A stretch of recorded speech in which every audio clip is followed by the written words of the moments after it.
ونؤمن به ونتوكل عليه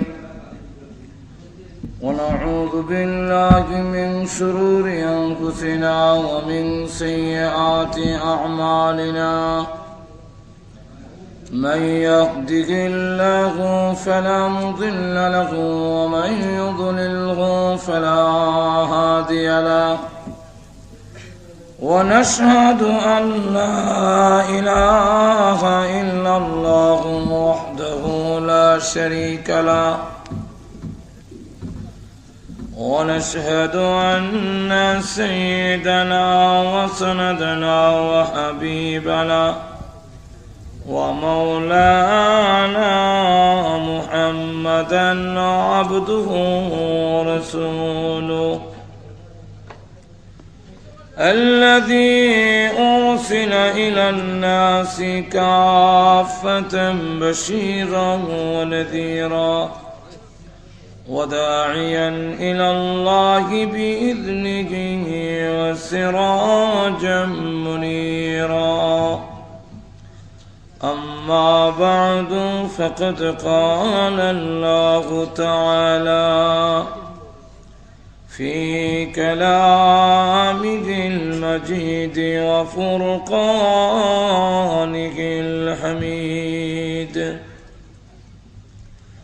أعوذ بالله من الشيطان الرجيم بسم الله الرحمن الرحيم وما أبرئ نفسي إن النفس لأمارة بالسوء إلا ما رحم ربي إن ربي غفور رحيم وقال الملك ائتوني به أستخلصه لنفسي فلما كلمه قال إنك اليوم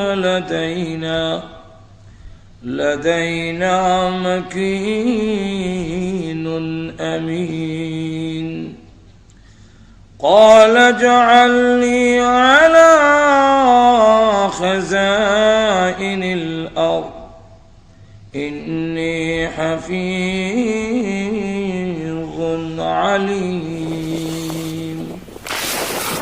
وكذلك مكنا ليوسف في الأرض يتبوأ منها حيث يشاء نصيب برحمتنا من نشاء ولا نضيع أجر المحسنين ولأجر الآخرة خير للذين آمنوا وكانوا يتقون بارك الله لنا ولكم في القرآن العظيم ونفعنا وإياكم بالآيات والذكر الحكيم صلى الله على سيدنا ومولانا محمد وعلى آله وأصحابه وسلم صلى الله على سيدنا ومولانا محمد وعلى آله وأصحابه وسلم بلغ العلا بكماله كشف الدجى حسنت جميع خصاله صلوا عليه خلق ما أشرافه هم ये तेरी मेहरबानी है उम्मते मुहम्मदी हो हम फकत ये तेरे करम है बलगल आला बिकमालिही كشف الدجى بجماله حسنت جميع خصاله صلوا عليه আজকের তাফসীরুল কোরআন মাহফিলের অত্যন্ত শ্রদ্ধাভাজন সভাপতি মুআজ্জাজ মুকাররম উলামায়ে কেরাম উপস্থিত সমবেত সর্বস্তরের প্রাণপ্রিয় মুসলমান ভাইরা পর্দার অন্তরালে অবস্থানরত অত্যন্ত শ্রদ্ধেয় মা ও বোনেরা আমাকে বিষয় দেওয়া হয়েছে সূরা ইউসুফের 53 নম্বর আয়াত থেকে 57 নম্বর আয়াত পর্যন্ত সূরা ইউসুফ এটা একটা ধারাবাহিকভাবে আলোচনা আগে পিছের আলোচনা আবার কিছু মিল না থাকলে মাঝখান থেকে করলে বোঝাও যায় না এরকম ঠিক নেই আর আগে পিছের আলোচনা করা হলে অল্প সময় এটা সম্ভব না তবে কিছু মিল দেওয়ার জন্য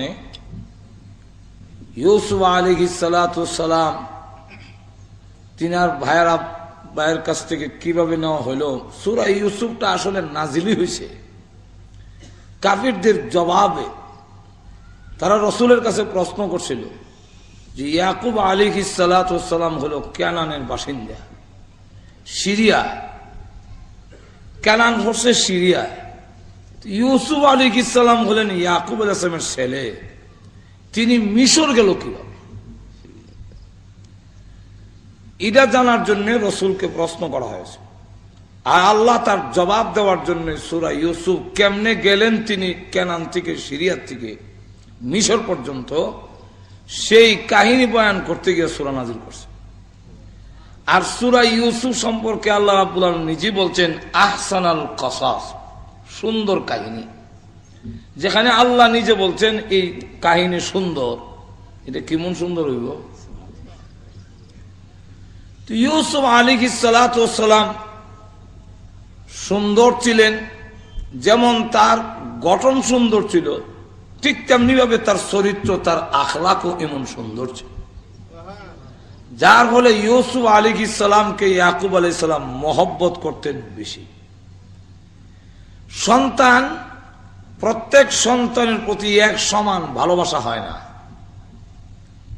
কিছু সন্তানের প্রতি ভালোবাসা বেশি যাওয়াটা এটা স্বাভাবিক এটা কোনো দোষ না কারণ মহব্বত কারো দিকে যাওয়া এটা নিজের কন্ট্রোলে নয় কিন্তু মহব্বত হইলে একের জায়গা বেশি দিলেনি এটা হইল অপরাধ দোকান একটা বেশি দিলে এটা যায় না কাপড় চোপড় বেশি দিবা এটা ঠিক না কিন্তু উঙ্গা চুমা দুই একটা বেশি ভর্ত হয় যেরকম ঠিক না ঠিক আছে এখন আসুন ইউসুফ আলাইহিস সালাতু সালাম নবী হবেন এই কারণে যেমন দহির সুন্দর আল্লাহ এমন সুন্দর আর কোন নবীকে বানান নাই আমাদের নবী ছাড়া আমাদের নবী ছাড়া যত নবী পৃথিবীতে আসছিলেন সকল নবীর চাইতে ইউসুফ আলাইহিস সালাম বেশি সুন্দর ছিলেন তার আখলাক ওয়ালা যেহেতু নবী হবে আর স্বপনের মাধ্যমেও বোঝা গেছে উনি যে নবী হবেন ইয়াকুব আলাইহিস সালাম তাকে বেশি মহব্বত করতেন বাইরের দাবি হইল বাকি 10 জন ওনার যে সৎ ভাই তাদের দাবি হইল যে আমরা 10 জনের একটি জমাত রুজি রোজগার আমরা করি সাববার তোর জায়গাও নাই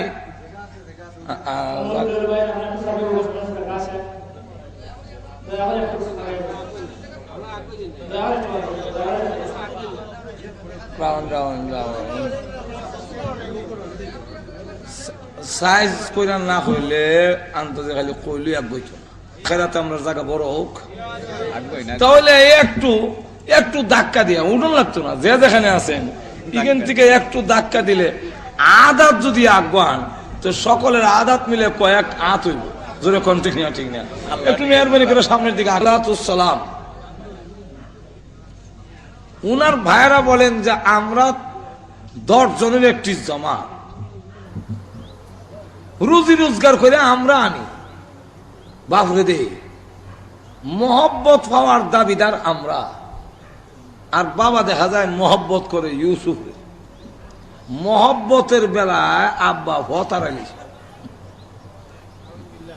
আমাদেরকে মহব্বত করে এটা আমরাও কইবেন লন্ডন থেকে পয়সা আমি রুজি করে দিই আর মহব্বত করে দেখা যায় আরেকটারে তখন আপনারও মিজাজ খারাপ হবে স্বাভাবিক মানুষের একটা মানসিক একটা আছে না আমরা 10 জন বড় বড় তারা এক একজন আর আমরা রুজি রোজগার করে দিই অন্যান্য ওসবা আমরা হইলাম একটি 10 জনের একটি জমাত মহব্বত আমাদেরকে করার কথা ছিল কিন্তু আমরা না কইয়া আমরা ইউসুফকে মহব্বত করে তো এটা তো দেখা যায় আব্বা হওয়া তারাইলেছে এখন আসুন তাদের ধারণা হইল ইউসুফকে যদি আমরা সরাই দিতে পারি তখন আর মহব্বত তাহার জায়গা থাকতো না আমরার দিকে আমনি ঘুরে আইব আর এই কামের লেগে দরকার হয় আমরা তওবা করিলাম একটা করে লাই ঠিক হয়েছে এই যে তাদেরকে শয়তান প্ররোচনা দিল এমনি কিন্তু তারা খারাপ ছিল না এরা এত খারাপ না কিন্তু এই কামটা করে লিছে হিংসার বশীভূত হইয়া যে ইউসুফকে সরাইতে পারলেই আব্বার ভালোবাসাটা আমরা পাব এখন দেখা গেল কেমনে সরামু ইউসুফকে সরাইতে হইলে আব্বার কাছ থেকে আমরা তার হিতাকাঙ্ক্ষী তার কল্যাণকামী এটা কইয়া আব্বার কাছ থেকে আগে নেওয়া লাগবে নিয়ে করে জনগণ মতো বাড়ি আমরা হত্যা করে ফেলবো অথবা এমন জায়গায় ফেলে দিব যে হ্যাঁ আর ফিরা জীবনে কোনোদিন আই থাকতো না 10 জনের মধ্যে বড় যে একটু বড় ভাই কিন্তু এমনি একটু সরল থাকে বড় ভাইটা হয় একবারে মারণ থেকে একটা কুয়া ফেলে দিলে বেলা মানে না চলো ইউসুফ আলাইহিস সালামকে নেওয়ার জন্য বাবার কাছে গিয়ে বলে আব্বা ইউসুফের বেলায় আপনি আমাদেরকে বিশ্বাস করেন না অথচ আমরা তার বড় ভাই আমরা তার হিতাকাঙ্ক্ষী আমরা তার কল্যাণ কামনা করি দেন না আমরা সাথে আমরা যে জঙ্গলে যাই সেখানে ফল ফ্রুটের গাছ আছে একটু আনন্দ করবে ফল ফ্রুট খাইবো আমরা সাথে বাবা ডাক দিয়া কয় আমার ভয় হয় বাঘে নিয়ে খেয়ে যায় পরবর্তীতে তারা আয়া কিন্তু কইছে বাঘে খাইছে কথাটা কইলাম ভুললে ইয়াকুব আলাইহিস সালাম তো কইছে বাঘ কমাই গেছেন না বাঘ নামটা তো হইলে ইয়াকুব নবী কইল তাফসীরে মাযহারিতে লেখে ইয়াকুব আলাইহিস সালাম ভাগে খাইলো ওইটা কইলো কেন ইয়াকুলাহু যিব তাফসীরে মাযহারিতে লেখেন যে ইয়াকুব আলাইহিস সালাম একদিন স্বপ্নে দেখেন ইউসুফ নিচে আর উনি পাহাড়ের টিলায় এমন সময় 10টা বাঘ আয়া তারে ঘেরাও করছে ইউসুফ আলাইহিস সালাম তখন বলতেছেন আব্বা বাঘে আমাকে ঘেরাও করে ফেলছে কিন্তু ইয়াকুব আলাইহিস সালাম যে পাহাড়ের টিলায় আছে সেখান থেকে তিনি আসাও সম্ভব না এমন সময় দেখে বাঘে যখন হামলা করলো ইউসুফ আলাইহিস সালাম একটা গর্তের মধ্যে পড়ে গেল বাঘে আর লাগাল হয়েছে না এর ব্যাখ্যা তিনি করলেন যে এই বাঘ 10টা বাঘ হলো আমার 10 ছেলে আর আমি বাবা হইয়াও ইউসুফকে তাদের হাত থেকে রক্ষা করতে পারবো না আবার গর্তের মধ্যে যে বিলীন হয়ে গেল এতে বোঝা যায় 10 জন ভাই মিলে আমার ইউসুফকে মারতেও পারবে। আল্লাহ হেফাজত করে। আল্লাহ রাব্বুল আমিন এই ঘটনা ঘটাইয়া মাঝখান দিয়ে আরেকটা পরীক্ষাও নিলেন। তাফসীরের কিতাবে লেখে ইয়াকুব আলাইহিস ইসলাম নামাজও দাঁড়ায়ও ছেলের দিকে চোখ যায়। মোহাব্বতের সন্তান যদি আপনার থাকে আর ঘরের মধ্যে খেলাধুলা করে, খাট পালঙ্গের মধ্যে খেলে, আপনি নামাজ পড়েন, দেখবেন এটা খাট থেকে নিচের দিকে নামবার সময় অর্ধেকটা নামে গেছি আর অর্ধেকটা ঝুলে রয়েছে। এমন সময় আপনি আলহামদুলিল্লাহ বললেও আলহামদুলিল্লাহ রাব্বিল আলামিন আর এটা নিয়ে হটি যাই এর মা জানে কই গেল, মন এদিকে যাওয়া স্বাভাবিক। যেরকম ঠিক ইয়াকুব আলাইহিস সালাম আল্লাহর দরবারে দাঁড়াইয়া সুন্দর ছেলে ইউসুফের দিকে চোখ চলে যায়। আল্লাহ রাব্বুল আলামিন বলেন দাঁড়াইছো আমার দরবারে আর ছেলের মহব্বতে দেখা যায় তোমার খেয়াল নজর সন্তানের দিকে চলে যায়, তাহলে আমি এই তোমার সন্তানকে তোমার কাছ থেকে সরাইয়া নিয়া এমন কান্দানি কান্দামু দেহমু তখন মহব্বত কই যায়, তো পরীক্ষা হয়ে যাবে। পয়গম্বরকে পরীক্ষা ফলাই দিলেন। যাই হোক, ইয়াকুব আলাইহিস সালাতু ওয়াস সালাম তিনি তাদের সাথে দিয়া দিলেন শেষ পর্যন্ত। তারা নিয়ে করছে গীতা বাবার সামনে যতক্ষণ আছিল ততক্ষণ তো কান্দ করে লেছে, হ্যাঁ কয় আমার কাছে দেন, হ্যাঁ কয় আমার কাছে দেন। হ্যাঁ, আর বোঝা যায় ইউসুফের লেগে কলজা ফাটি যায়, ওগুলো একজনের এমন মহব্বত। কিন্তু আর ইয়াকুব আলাইহিস সালাম পথের দিকে তাকাই দিলেন, কিন্তু যেই মাত্র চোখের আড়ালে গেছে এমনি আসার দেখা লাইয়া কয় তুই না স্বপ্নে দেখছিলে চান শুরু তরে সেজদা করে অন কতরে সাহায্য অর্থ। এখন আসার দেখালায় একজনে লাথি মারে আরেক ভাইয়ের কাছে যায়, তুই এই ভাই আবার লাথি মারে। ইউসুফ আলাইহিস সালাতু ওয়াস সালাম বলেন আব্বার সামনে যে তোমরা কারাকারি করলা আর ওহন দিয়ে আমার লাথি মারে এদিকে দিয়া। যাই হোক, ইউসুফ আলাইহিস সালাতু ওয়াস সালামকে মায়ের দূর করে কুয়ার যখন ফেলে দিল আর গায়ের জামাটা রেখে দিল, জামাটা একটা বকরি যাব কইরা দুম্বা এটার রক্ত দিয়া জামাটারে মাখাইছে। বাপরে বুঝাইতো রক্ত দিয়া বাঘে যে খাইছে, কিন্তু আল্লাহ মাথার স্কুপ একটা ড্রিল করে দিছে, পাঞ্জাবিটা জিততো আর মন নাই। বাবার কাছে গিয়া কান্দা কাটতে কইল ইউসুফরে বাগে খাইলি। ইয়াকুব আলাইহিস সালাম জামাটা ধরলেন এইভাবে ধরে বলেন কেমন শিকারী বাগে খাইলে, আমার ইউসুফকে জামার ভিতর থেকে খাইছো কিন্তু জামা দিছিল না, ভালো না, বড় শিক্ষিত বাগরে। ছেলেরা কয় আব্বা তো বিশ্বাস করছে না, আর আমরা তো ভুল করছি, জামাটা দিছিলাম না। কথাটা তো ঠিক। তাফসীরে মাযহারিতে আল্লামা সানাউল্লাহ হানিবতী রাহমাতুল্লাহ লেখেন বাপকে বুঝাবার জন্য তারা বলেন তো বড় বড় জর্জনে বেড় দিয়ে গিয়া জঙ্গল থেকে এক বাঘ ধরে লিয়েছে। বাঘে তো আর মারতে পারে না, দুশিদের ফসা পাই তুমি বাঘ ধরে না হয় এই বাঘে খাইছে, আপনি তো বিশ্বাস করছেন না, বাঘটা ধরে আনছে। ইয়াকুব আলাইহিস সালাতু ওয়াস সালাম বাঘের মাথায় হাত দিয়া বলেন ওরে বাঘ, আমি কি অন্যায় করলাম, আমার ইউসুফকে তুই কেন খাইলি? আল্লাহ রাব্বুল আমিন এমনি বাঘের জবান খুলে দিয়েছে। বাঘ ডাক দিয়ে বলে আল্লাহর পয়গম্বর আপনার ইউসুফকে খাবো দূরের কথা, আমি ইউসুফ জিন্দেগিতে দেখছি না, আমি জঙ্গলে রই না, আমি আসলাম বেড়াইতাম, আমার ছেলেরা ধরলি। তখন ইয়াকুব আলাইহিস সালাম বুঝতে পারলেন যে তাদের মন তাদেরকে এই কাজ করার জন্য উৎসাহিত করছে, এটা নিয়ে বেশি বাড়াবাড়ি করলে শেষ পর্যন্ত আরো গন্ডগোল। না বাড়বো না কমবো? বাড়বো। আচ্ছা যাক, আর জমাইতে লাভ নাই। উনি বলেন ফাসাবরুন জামিল, আমি সবর করলাম। ইউসুফ আলাইহিস সালামকে যখন কুয়া ছেড়ে দিল, আল্লাহ ডাক দেবে ও জিবরাইল যাও তাড়াতাড়ি ইউসুফ আলাইহিস সালাম এই অন্ধকার কুয়ার নিচে পৌঁছার আগে আগে তোমার নূরের পাখা তার নিচে বিছায় দেয়। জিবরাইল আলাইহিস সালাম বলেন আমি কই আর ইউসুফ কই, কত দূর?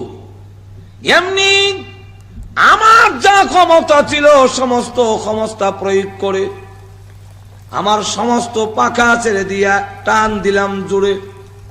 টান দেওয়ার পরে তাকায় দেখি কুয়ার ভিতরে আমি আগে পৌঁছে গেছি, ইউসুফ এখনো আসে নাই। আমি এমনি ইউসুফকে আমার পাখার মধ্যে রূপা লাইলাম, এরপর একটা হাতর আছে এটার মধ্যে বয়াইলাম। জিজ্ঞাসা করলাম, এখানে কুয়ার মধ্যে কেমনে আইলে? কুয়া আমার বাইরে ফালাইছে। তোমার বাইরাতে ফালাইলো, কি অন্যায় করছিল? জিবরাইলে মাথা অন্যায় আর কিছু না, আমার আব্বা আমার বেশি মহব্বত করতেন, এই মহব্বত করাটাই আমার কুয়াত আওয়ার কারণ। আল্লাহ ডাক দিয়ে বলেন, ও জিবরাইল, গলার মধ্যে একটা তাবিজ আছে, এটার ভিতরে একটা জামা আছে, এটা টান্দা করলে ইউসুফ রে হরাইয়া দাও।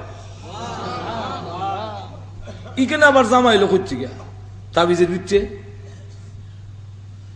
হযরত ইব্রাহিম আলাইহিস সালাম, ইব্রাহিম আলাইহিস সালাতু ওয়াস সালাম হলেন ইয়াকুব আলাইহিস সালামের দাদা। বাবার নাম হইল ইসহাক, আর ইসহাকের বাবার নাম হইল ইব্রাহিম। ইব্রাহিম আলাইহিস সালামকে যখন নমরুদের আগুনে ফেলে দেওয়ার সময় নমরুদের লোকেরা জামা খুলে লইছে, হযরত ইব্রাহিম আলাইহিস সালাম বলেন, প্রভু তোমার জন্য আগুনে পড়ে জলে ছাই খাই হইতে আমি 1000 বার রাজি আছি, কিন্তু উলঙ্গ করা হবে এটা আল্লাহ বরদাস্ত করতে পারি না। আল্লাহ রাব্বুল আমিন তখন জিবরাইলকে বললেন, ও জিবরাইল, জান্নাত থেকে একটা পোশাক নিয়ে যাও, আমার ইব্রাহিম নবীকে জান্নাতের পোশাক পরাইয়া দাও। আগুনে ফেলে দেওয়ার আগে হযরত ইব্রাহিম আলাইহিস সালামকে জান্নাতি পোশাক পরাইয়া দেওয়া হয়েছে। এই জান্নাতি পোশাকটা নিয়ে 40 দিন পর্যন্ত আগুনের ভিতরে রইলেন, বের হয়ে আসলেন। এই পোশাকটা ক্রমান্বয়ে ইসহাক আলাইহিস সালাম পাইল, পরে ইসহাক আলাইহিস সালাম থেকে ইয়াকুব আলাইহিস সালাম জান্নাতি পোশাক পাইলেন। আর হযরত ইয়াকুব আলাইহিস সালাম এই জান্নাতি পোশাকটাকে একটা কবজের ভিতরে তাবিজের ভিতরে বইরা, এরপরে এটা জান্নাতি পোশাক তো টান দিলে অনেক বড় হয়, আবার খুব ছোট হয়। এই পোশাকটাকে একটা তাবিজের ভিতরে বইরা ইউসুফ আলাইহিস সালামের গলার মধ্যে লটকাই দিছে হেফাজতের লেগে। এই তাবিজের ভিতরে পোশাক, আল্লাহ বলেন তার জামা একটা আছে তাবিজের ভিতরে, যেহেতু বাইরা জামারা রেখে দিছে, খুললে রেখে দিছে, সুতরাং ওই জান্নাতি পোশাকটা ইউসুফ নবীকে পরাইয়া দাও। ইউসুফ আলাইহিস সালাম এখন কুয়ার ভিতরে আছেন, আর বড় ভাই ইহুদা তার না হে কুস খবর রাখে কোন সময় আয়ার হিদিকে এক বণিকরা যাইতেছে রাস্তা দিয়া, তার আর পানির দরকার, কুস্তে কুস্তে গিয়ে কুয়ার মধ্যে বালতি বাড়াইছে। এমনি আল্লাহ অর্ডার দিল, জিবরাইল এই বালতির মধ্যে ইউসুফ নবীর বয়ে দাও। যেই মাত্র বসাইছে আর এমনি আর টান দেখো বালতি দিব, বাল লাগে। ওরা যখন দেখে গর্তের কাছে আইতাছে, মুখের কাছে, বোঝা গেল সূর্য গর্তের ভিতর থেকে উঠতেছে। সকলে হয় ইন্না আলিল্লাহ, সূর্য তো আসমান ওঠে, ওখান থেকে গাতার থেকে উঠতেছে, ব্যবহার কিতা। যেই মাত্র কাছে আইছে এমনি কয়, একটার নাম হইল বাশির, আরটার নাম হইল বুশরা। ডাক দিয়া কয়, ইয়া বুশরা হাজা গুলাম, এটা হইল একটা ব্যাখ্যা। আর একটা ব্যাখ্যা হইল, ইয়া বুশরা, হে কি সুসংবাদ, কি আনন্দ দীক্ষা যা, এমন সুন্দর গুলাম জিন্দিগিতে, এমন সুন্দর ছেলে জিন্দিগিতে দেখি নাই, সূর্য সেইটা লাল দেখা যায়। পাইলেছি গুলাম দিয়ে হইলেছি পানি হইতে গিয়া। আর যেই মাত্র ইউসুফ আলাইহিস সালামকে কুয়ার বাইরে উঠাইলে, চেহারার আলো ওনার বাবার বাড়িতে গিয়া বাড়ি লাগছে। এই আলো দেখা বড় ভাই ইহুদা দৌড়তে বাড়িয়া কয়, ওই কই আসো তাড়াতাড়ি। আমি কেমনে কি বলি, ইউসুফ রে কুয়ার থেকে তুলে লিছে। কেমনে বুঝলা? আটকা দেখলাম বাড়ির মধ্যে একটা দিনের জিলহির মতো, আর আলোটা বুঝলাম এটা ইউসুফের চেহারার আলো। হ্যাঁ, তখন ওটা লিয়া যায় এমনি দৌড়িয়া গিয়ে তারা কয়, এই ছেলেটা আমরা গোলাম, সে ভাগ্য জায়গা, ভাগ্য যাওয়ানোর অভ্যাস এটা আমরা। তো ঠিক আছে, তোমরা যদি নিতে চাও নিয়ে যাও, তবে আমরা কিছু টাকা বসে দেওয়া যাও।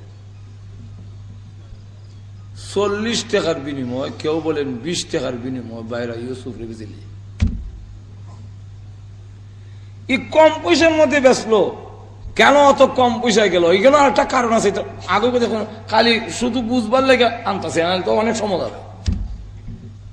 এখন দেখা গেল ইউসুফ আলাইহিস সালামকে এই কম পয়সায় বিক্রি হইল কেন? মাত্র 20 টাকা। বাক্সিন দারাহিমা মাদুদা। মাদুদা শব্দটা আরবিতে তখন সময়ে টাকা পয়সা গণনের 2 পদ্ধতি ছিল। একটার নাম মাদুদা, আরটার নাম মাজুনা। গণ্যা দেওয়ান আর একটা হলো মাইপা দেওয়ান। তো 20 পর্যন্ত, কেউ বলেন 40 পর্যন্ত কত, 1 2 3 4 5 6 7 গন্ত। 40-এর উপরে গেলে আর গণাগানি নাই, মাইপা দালাও। তো আল্লাহ কুরআনে বলছেন মাদুদা, এতে বোঝা যায় 40-এর উপরে ছিল না, 40-এর নিচে ছিল। এত কম পয়সায় বিক্রি হলো কেন? একদিন ইউসুফ আলাইহিস সালাম নিজের চেহারা পানির মধ্যে দেখা যায়। অনেক সময় তালাবো গেলে পানির মধ্যে নিজেরে দেখা যায়নি, পানির মধ্যে নিজেরে দেখা তখন কয়, ওহ অত সুন্দর যদি কোনো গোলাম হইতো, মানুষের কোটি কোটি টাকা কিনলে হইলে। আল্লাহ হতে রাখো, কম পয়সায় বেচা দেখাই দিব যে সুন্দর হইলে দামি বেশি হয় না, আমি আল্লাহ দামি না করলে। এখন বেচালায় আর কয় এটা বাগবার কিছু অভ্যাস আছে, তোমরা বললাম নজর রেখো। এটা কয়ে দেওয়ার উদ্দেশ্য হইলো এরা যেন ভালো করে নজর দিয়ে নেওয়া যায়। মাঝখান থেকে পত্রিকা বাইকার না আইতে পারে, বাড়ির জন্য না আইতে পারে। তারা এখন নেওয়া যায়, বান্ধি লাইছে। সামনে বসে মার কবর, হযরত ইউসুফ আলাইহিস সালাম। মার কবরের সামনে দাঁড়াইয়া চোখের পানি ছেড়ে দিয়া কান্দে আর বলে, মা তোমার ইউসুফের হাতে এখন বান্দা, পায়ও বেঁধেছে, আমি যেন দৌড় দিতে না পারি। মার কবরের পার দাঁড়াইয়া যখন কান্দে, তারা একটু সামনে অগ্রসর হয়ে গিয়েছিল। হঠাৎ করে পিছনের দিকে তাকায়া দেখে ইউসুফ নাই। করি বাগার বস্তু ঠিকই আছে, দেখা যায় আয়া দেখে কবরস্থানে কান্দা। যাই হোক, এইভাবে যখন মিশরের বাজারে নিয়ে উঠলো, তখন দেখা গেল হিরিক পড়ে গেল কেনার জন্য। কিনতে গিয়া শেষে জুলাইখাও প্রার্থী, জুলাইখার স্বামী হইল ওই দেশের অর্থমন্ত্রী। কি মন্ত্রী? আর টেহার মন্ত্রী, আজিজে মিসির বলা হয়। তো টেহার মন্ত্রী যে এবার বউ জুলেখা, সেও এই ইউসুফকে কেনার জন্য আসে। শুধু জুলেখা না, হাজার হাজার লোক কেনার জন্য আসে। এবং শুধু হাজার হাজার লোক না, এই দেশের সবচেয়ে বড় ব্যবসায়ী যিনি, তিনিও এই সদাগর। কিন্তু এখন ইউসুফরে কে কিনবে, কার বন্ধক পড়ে? জুলেখা তার স্বামীকে বলল, যে কোনো মূল্যে হোক ইউসুফরে আমার খরিদ করে দিতে হবে, আর না হয় তোমার সংসার করা সম্ভব নয়, তোমার আসল কথা ফাঁস করে দেব। এটা কোনটা? এটা একটা কারণ আছে, কইলাম না, সব কইতে গেলে অনেক লম্বা। জুলেখা স্বপ্নে দেখছিল ইউসুফ আলাইহিস সালামকে, দেখা পাগল হইছিল। জিজ্ঞাসা করছিল, তোমাকে আমি পাবো কোথায়? বলে আমাকে আজিজে মিসির হিসাবে পাবে। এখন এই জুলেখার যত বিয়ার প্রস্তাব আসে, কোন প্রস্তাবে রাজি হয় না। জুলেখার বাবা ছিল ইয়ামনের রাজা, সেই ইয়ামন দেশের রাজার কন্যা হলো জুলেখা। জুলেখা একমাত্র কন্যা। এখন কারো কাছে যখন রাজি হয় না, আজিজে মিসির ছাড়া, মিশরের যিনি অর্থমন্ত্রী, সে ছাড়া কারো কাছে বিয়ে বসবে না। এখন আজিজে মিসির যে এবার বিয়ে করার যোগ্যতা নেই।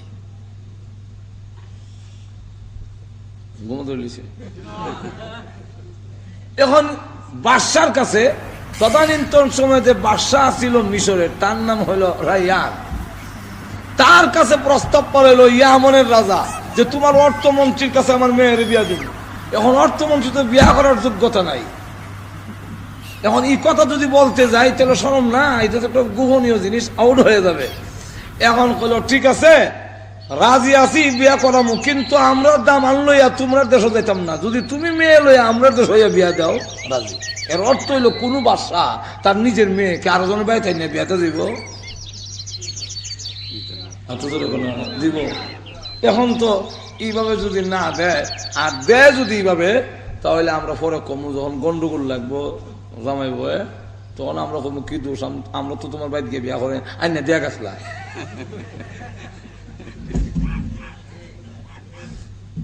মেয়ের চাপাচাপির কারণে বাধ্য হয়েছে আইনা বিয়ে দিতে। ইয়ামন থেকে মিশর আইসা অর্থমন্ত্রীর কাছে জুলেখাকে বিয়া দিল।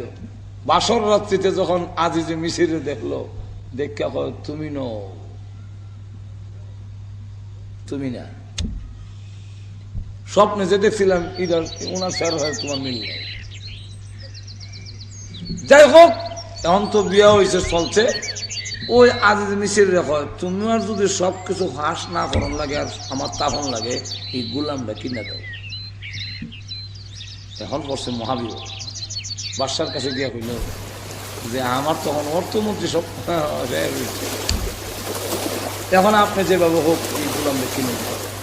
যেখানে এই দেশের সবচেয়ে বড় শিল্প ইউসুফকে কিনতে গেছে, এখন কেমনে কিনবে? শেষে এখন একটা হয়েছে যে সবচেয়ে বড় রেট কইব তার কাছে ইউসুফকে বিক্রি করা হবে। জুলেখার হক থেকে যেটা লেখা হইল, কে কত কয় এটা কওয়া হয় না, খালি বউটা কইয়া যাইবা বললে আমি অত অমুক, অত অমুক 5 কোটি, অমুক 10 কোটি, এরপরে সব মিলাইয়া যার অ্যামাউন্টটা বেশি হবে তার কাছে আমরা ইউসুফকে বিক্রি করব। জুলেখা কোনো কোটি না লেখা লেখছে যে সর্বোচ্চ রেট যেটা হবে সেটার থেকে আরো 500 টাকা বেশি। বুঝেন নাই মনে হয়, বুঝছেননি? সর্বোচ্চ রেট যেটা হবে 5 কোটি হোক আর 100 কোটি হোক, সর্বোচ্চ রেট যা হবে এটার থেকে আমি 500 বেশি। এখন যত রেডিও হয় শেষ পর্যন্ত জুলেখাই পাইল। ঠিক নেই। এখন জুলেখা দেখে এই ছেলে কুয়াত যখন ফালাইছিল তখন তার বয়স 17, আর যখন জুলেখার গড়ে গেছে তখন 18-19 এরম বয়স হবে, কথা বুঝেন? এখন জুলেখা তার প্রতি আসক্ত হইয়া গড়ের ভিতরে নিয়ে 7টা গেট লাগাইয়া, একটা মূর্তি আছিল, কারণ জুলেখা হইল এ দেশের লোকের হইল মূর্তি পূজারী, মূর্তির কাপড় দিয়ে ঘুরছে, এটা গুরু খেলে গা, এটা আমার মাবুদ, এটার সামনে কেমনে এটা করতাম, গেট লাগাইছে। ইউসুফ আলাইহিস সালাম কেমন কয়, যখন কইছে যে এটারে কাপড় দিয়ে ঘুরি লাইছে যেমন না দেখে, ইউসুফ আলাইহিস সালাম কয় প্রভু জুলেখা তার খুদাকে তার মাবুদকে কাপড় দিয়া ডাকতে পারে, কিন্তু আমি তো এমন মাবুদকে বিশ্বাস করি যেই মাবুদকে পর্দা দিয়া ডাকা সম্ভব নয়। ঠিক নেই, পর্দা দিয়া ডাকা সম্ভব না। এমনি জুলেখা ডাক দিয়া বলে তুমি কত সুন্দর, আমার জিন্দেগিতে কত চুল দেখলাম কিন্তু তোমার চুলের মতো দেখিনি। আকর্ষণ করে। তা আমরা দেশের প্রেমিকেরা যা কয়, প্রেমিকেরা সব কইতাছে। ইউসুফ আলাইহিস সালাম ডাক দিয়ে বলেন জুলেখা আমার চুল যতই সুন্দর হোক না কেন, যেদিন মরে যাব কবরে যেদিন রাখা হবে আমার দেহ থেকে এই সুন্দর চুলগুলো অটোমেটিক ভাবে ঝরে ঝরে পড়ে যাবে। ইউসুফ না দেবে, জুলেখা ডাক ধরে ইউসুফ জীবনে কত চক্ষু দেখেছি, তোমার মতো ইমন মায়াবী চোখ কোনোদিন দেখিনি। ইউসুফ আলাইহিস সালাম বলেন ও জুলেখা আমার চোখ যতই সুন্দর কবরে রাখার পরে এই দেহ থেকে চক্ষু একদিন খসে পড়ে যাবে। জুলেখা যত আকর্ষণ করার জন্য চেষ্টা করে ইউসুফ আলাইহিস সালাম এটা কবরের দিকে পরকালের দিকে ধাবিত করে, কোন অবস্থায় যখন হয় না ইউসুফ আলাইহিস সালাম বলেন এমনি তাকায় দেখে বাবা এই আঙ্গুল কামড় দিয়া ইয়াকুব আলাইহিস সালামের ছবি ইউসুফের সামনে তুলে ধরেছে। বাবা আঙ্গুল কামড় দিয়া যেমন বোঝা যায় বড় চিন্তিত। কেউ বলেন ওয়ালা তাকরাবুজ জিনা, এই আয়াত চোখের সামনে ভেসে উঠেছে। ইউসুফ আলাইহিস সালাতু সালাম তখন ভাবলেন, আমি কেন বৈশা দোয়া করলে আল্লাহর দরবারে দোয়া কবুল হবে না, গ্যাপটা পূরণ করতে হবে। দরজা পর্যন্ত একটা গ্যাপ আছে না, একটু জোরে কর না। তাই ইউসুফ আলাইহিস সালাতু সালাম বলেন, প্রভু আমি দৌড় দেই, আমার যুদ্ধের ক্ষমতা আমি শেষ করি, এরপরে তুমি সাহায্য করো। যখন ইউসুফ আলাইহিস সালাম দৌড় দিয়েছেন, জুলেখা ডাক দেয়া কয়, মোল্লারা কিছু ব্যাগ করলই 60টা গেট লাগাই, দৌড় দিলে কি কাম হবে? কপালটা ভাঙবা, নাকটা ভাঙবা, দুইটা কাম হবে না। ইউসুফ আলাইহিস সালাম যেই মাত্র গেটের কাছে গিয়ে পৌঁছেছে, নাক দরজায় লাগার আগে আগে আল্লাহ প্রথম দরজা খুলে দিয়েছে। জুলেখা কয়ারি অন্দি খুলে গেল অটোমেটিক চাবি ছাড়া, এমনি হয়েছে দৌড় দিছে। দৌড় দিয়ে গিয়ে পাঞ্জাবের কোনার ধরে যাইছে, আর এর ভিতরে গেটের সামনে গেছে খাড় হয়, আবার নাকটা বাড়ি লাগবার আগে উবাইল এই সুযোগে আমার কোনার ধরে, আর গেট খুলে গেল দৌড় মারে, তো আবার পাঞ্জাবের কোন আছে সিরা রেখা দেয়। 60টা গেট অতিক্রম করে যেই মাত্র খালি দরজা তাইছে, আজি যে মিশির যে জুলেখার স্বামী সে হয়, এমনি মহিলারা তো খুব তাড়াতাড়ি আবার কথা বানাইতে পারে, ঠিক নেই, কথা খুব তাড়াতাড়ি বানাই নেব। এমনি কয়, দেখো তানিমুন গোলামের কি বিচার হওয়া দরকার, তার মালিকের সাথে ওয়াইফের সাথে ইমন কাম করতে চায়, শাস্তি আর কঠোর শাস্তি হওয়ার দরকার, অথবা জেল হওয়ার দরকার। মানে ভাই সালা আগুই দিলাইছে আবার নিমারেলা। ইউসুফ আলাইহিস সালাম কয়, আমি এটা কিছু জানি না, আমার বরং দরজা নিয়ে লাগাই লাইছি। তো গোলামের কথার চাইতে বউর কথার দাম বেশি হইতো না, ম্যাডামের কথা আমার দাম বেশি না, চাকরের কথা গুরুত্ব দিলাইব। এখন দেখা যায় ইউসুফ আলাইহিস সালাম যতই কয় হয় না। আর এমন সময় এক বাচ্চা, এক মহিলা বাচ্চা, দুধের বাচ্চা কোলে ঘটনা দেখবার লেগেছে, বাচ্চার কাছে আল্লাহ জবান করল, বাচ্চা যদি হয়তো ইউসুফ দোষী আর জুলেখা দোষী, ইউসুফ সত্যবাদী, এটা হয়তো মনে করতে পারতো যে বাচ্চা মনে হয় কোনো জাদু টাদু করিয়া তার জবান কথা বের করলে। বাচ্চা রায় না দিয়া আজিজ মিছিল জজ বানাইয়া, বিচারপতি বানাইয়া বাচ্চা কয়, ও আজিজে মিছিল কে দোষী, এইভাবে না কইয়া তাকায় দেখো পাঞ্জাবিটা আর সামনে দিয়ে ভাড়া না ভিসি দিয়ে ভাড়া। যদি ভাড়াটা সামনে দেওয়া হয় ইউসুফ দোষী, আর ভাড়া যদি ভিসে দেওয়া হয় জুলেখা দোষী। যখন চাই দেখে ফিসাতে ভাড়া, বুঝালাইছি গো তুমি দোষী। ঠিক কিনা? তুমি দোষী, যাও ওয়াস্তাগফিরি যামবিকি, তোমার অপরাধের জন্য এদিকে তার কাছে ক্ষমা চাও। আর তার ইউসুফ আচ্ছা এটা বাদ দিলাম, ইউসুফ এটা বাদ দাও। কিন্তু জেলে ঢুকাইবার ব্যবস্থা করে দিছে। ইউসুফ আলাইহিস সালাম একটা দোয়া করে দিয়েছে আল্লাহর কাছে, আরো বহুত ঘটনা এখানে। দোয়া করে দিয়েছে, আল্লাহ এই দেশের মন্ত্রী পাড়া এলাকার মধ্যে একটা গুঞ্জন উঠছে, অর্থমন্ত্রীর বই রেখিতা করলো, অর্থমন্ত্রীর বই রেখিতা করলো। এখন অর্থমন্ত্রীর বউ কয়, আমি কি করলাম? তাহলে বুঝাই দিই কারে কয়, দাওয়াত দিয়ে না করলে বুঝাই দিছে ইউসুফ কারে কয়। তখন বলে হাত কেটে দিয়েছে, বলে জুলেখা আমি তো হাত কাটছিলাম না, তোমরা দিয়ে হাত কেটে দিয়েছো, তোমরা দিয়ে আমার থেকে ডাবল দোষী। তখন সকলে কয় না, ইমন গুলাম হইলে, কারণ তারা কয় দেখে কয় সুবহানাল্লাহ, হঠাৎ করে দেখে কয় মা হাযা বাশারা ইন হাযা ইল্লা মালাকুন কারীম।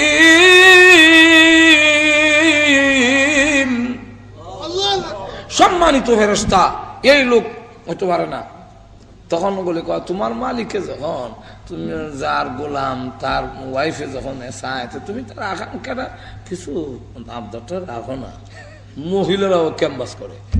তখন ইউসুফ আল্লাহ আমার জেলও যখন ছাড়া আর কোনো উপায় নাই। আল্লাহ জেল যখন তুমি নিজে কইলে তো জেলই যাও। জেলের নাম কইলাখানে। ইউসুফ আলাইহিস সালাম জেলে রইলেন 7 বছর 7 মাস 7 দিন নিরপরাধ। জেলখানার ভিতরে একদিন জিবরাইল গেছে। তখন ইউসুফ আলাইহিস সালাম জিজ্ঞাসা করেন, এই জেলের ভিতরে কেন আইলেন আপনি জিবরাইল? এখানে সব চোর বদমাইশ 2 নম্বর লোক গান্দাখোর মদখোর সব এখানে, এমন একটা অপবিত্র জেলখানার ভিতরে আপনি জিবরাইল কেন আইলেন? তখন জিবরাইল কয়, যেখানে ইউসুফ নবীর মতো পয়গম্বর এই জেলের ভিতরে এসেছে, এই জেলখানা আর অপবিত্র রইছে না, পবিত্র হইয়া গিয়াছে। বাদশাহ এর পরে স্বপ্ন দেখলো, এক স্বপ্ন 7টা গরু তরু তাজা নীল নদীর থেকে উঠতেছে, পানির থেকে বেরিয়েছে, বিরাট দুধে ভরা, আবার 7টা ফেক থেকে বাড়িছে, অদ্ভুত প্রাণী আয়া খাইলি আছে, সব শেষ, ছিঁড়ে ফেরা খাইয়া শেষ। ইটার স্বপন জিগাবের লেগা এটার বহুত ঘটনা। জেলের ভিতরে তার একটা প্রভাব সৃষ্টি হয়েছে। জেলের ভিতরে যে সিদ্ধান্ত স্বপ্নে দুজনে দেখছিল, উনি যা রায় দিছে সেটার মতোই হয়েছে।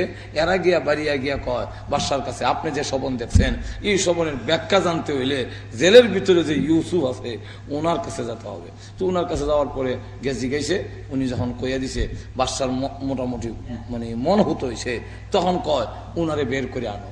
উনি বললেন, বের করে আমি এইভাবে আসব না, আমি আগে নির্দোষী এই কথা ঘোষণা দিতে হবে, আর না হয় জেল থেকে বের হব না। আমরা যদি দুর্নীতি মামলায় জেল নিয়ে আড়াইয়া দেয়, আমার দুর্নীতি নাই, কিন্তু এর পরে যদি জেলের ভিতরে না ঢুকাইয়া দেয়, আর এর পরে আমার আমনে বেড়ে জানিয়া জান জান বাড়ি, তো আর নির্দোষী না দোষী এটা বাড়িবার অর্ডারটাতে দিছে, একটা দৌড় দিলাম বলে জোরে কোন ঠিক না, ঠিক না।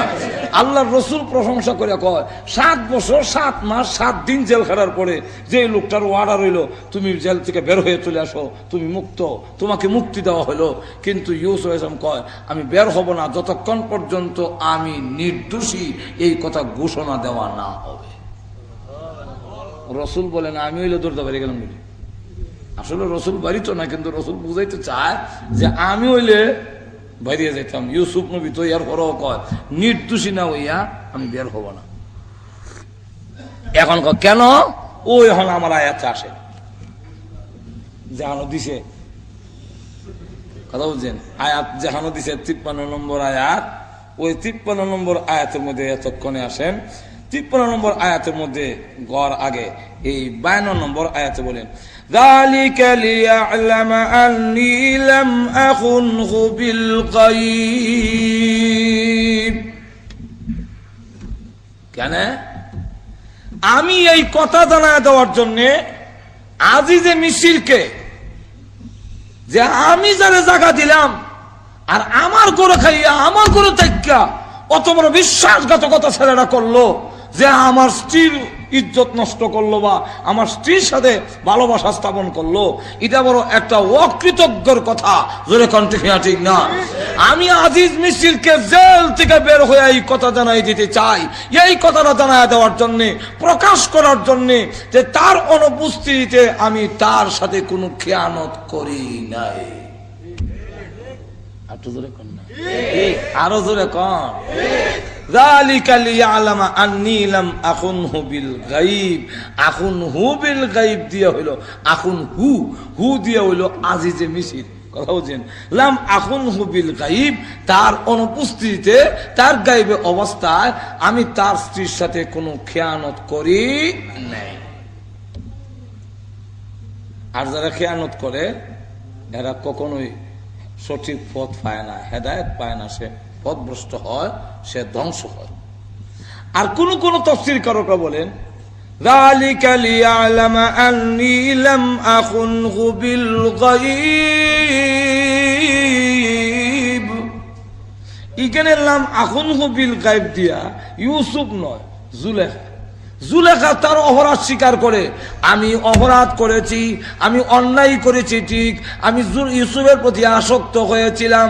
আসক্ত হওয়ার মতো যুবক ছেলে ছিল, এমন সুন্দর হইলে মানুষের স্বভাব, মানুষের মজ্জাগত একটা জিনিস আল্লাহ দিয়েছেন, আকর্ষণ হওয়াটা, সুন্দর হইলে ওই দিকে আকর্ষণ যায়। আমি তার প্রতি আসক্ত ছিলাম, এটা ঠিক।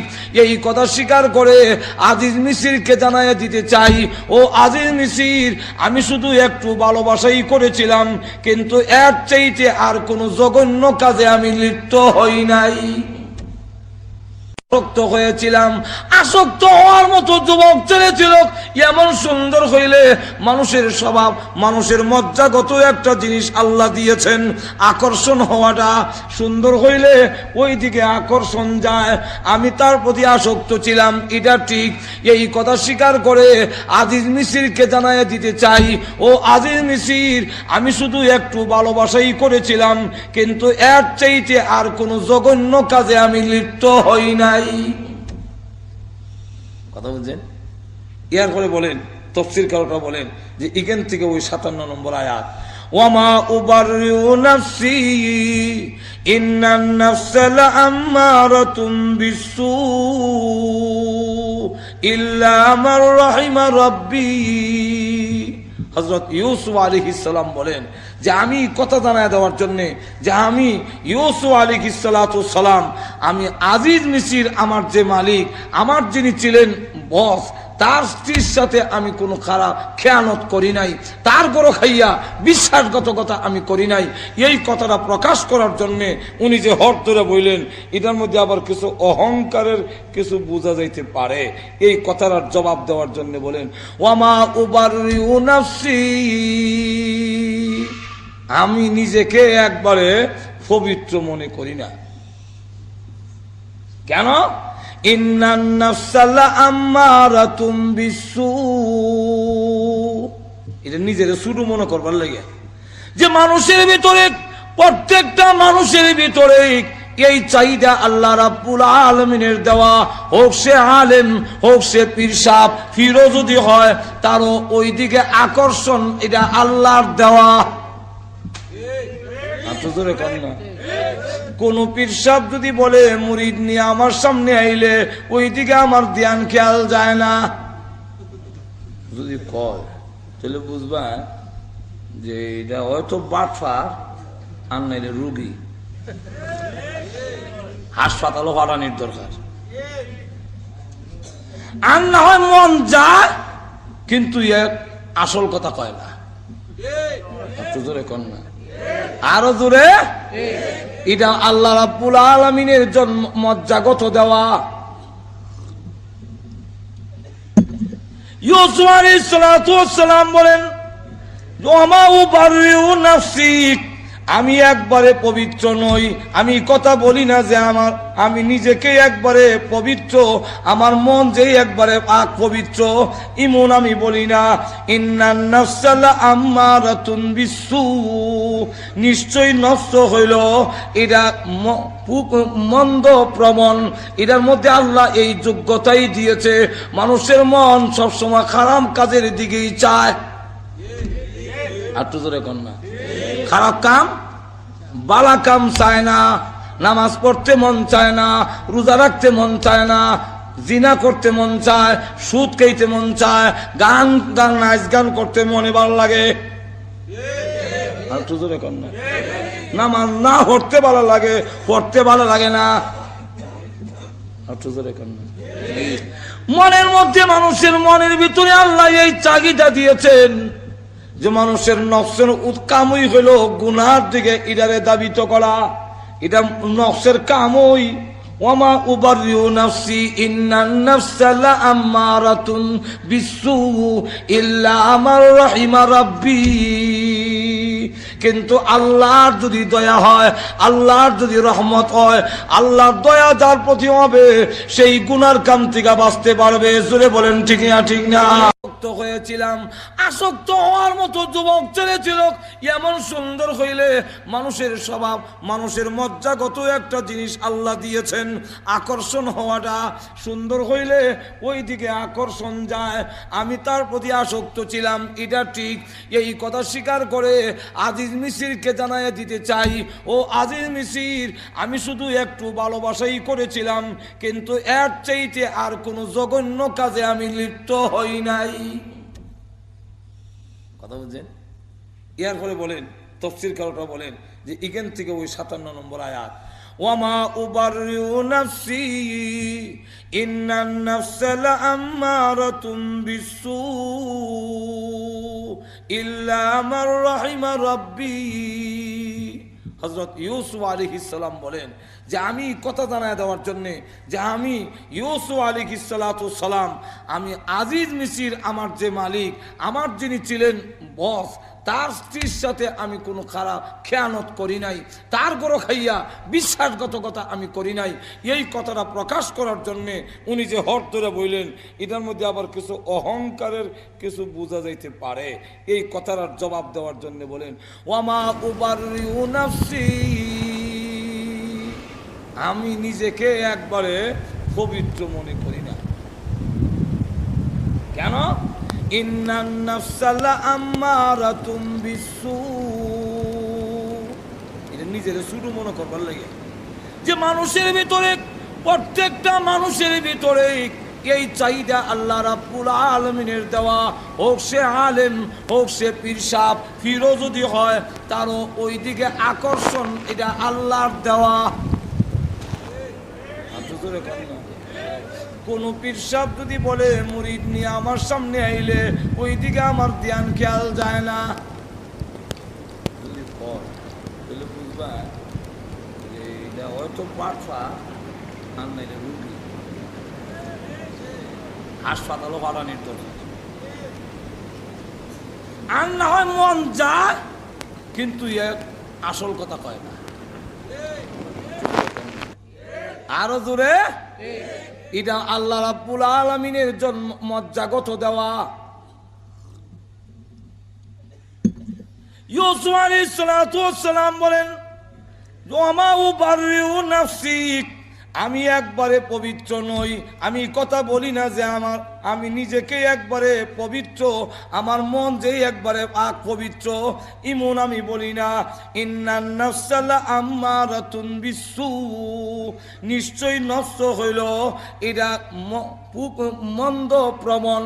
এটার মধ্যে আল্লাহ এই যোগ্যতাই দিয়েছে, মানুষের মন সবসময় খারাপ কাজের দিকেই চায়। আর তো জোরে কর না, খারাপ কাম বালা কাম চায় না।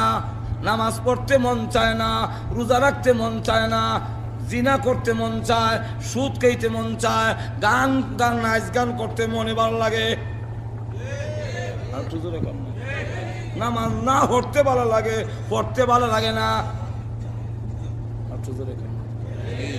মনের মধ্যে, মানুষের মনের ভিতরে আল্লাহ এই চাহিদা দিয়েছেন যে মানুষের নফসের কামই হলো গুনার দিকে ইদারে দাবিত করা। এটা নফসের কামই। ওয়ামা উবাররিউ নাফসি ইন্নান নাফসা লাআম্মারাতুন বিসসু ইল্লা মান রাহিমা রাব্বি।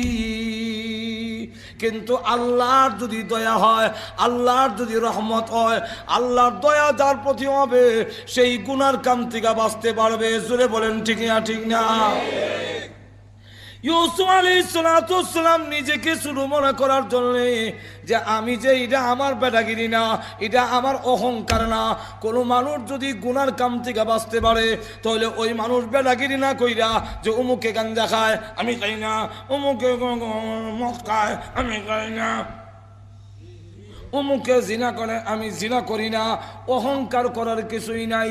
কোন মানুষ যদি গুনার কাম থেকে বাঁচতে পারে, তাহলে এই কথাটা আল্লাহর শুকর আদায় করার দরকার যে এই গুনার থেকে বাঁচাটা আমার কাম নয়, গুনার কাম থেকে বাঁচা আমার কোনো অহংকার নয়, আমার মহান আল্লাহর দয়া মায়ায় আমাকে বাঁচায় আছে।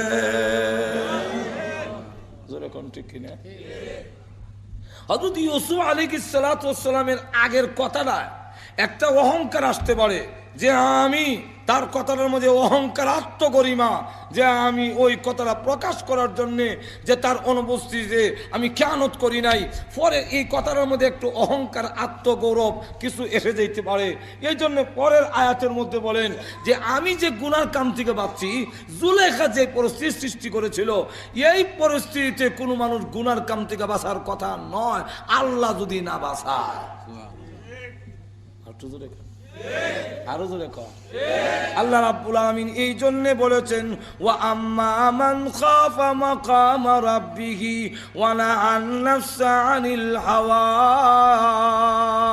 ফাইনাল জান্নাতা হিয়াল মাওয়া ওয়া লিমান খাফা মাকাম রাব্বিহি জান্নাতান।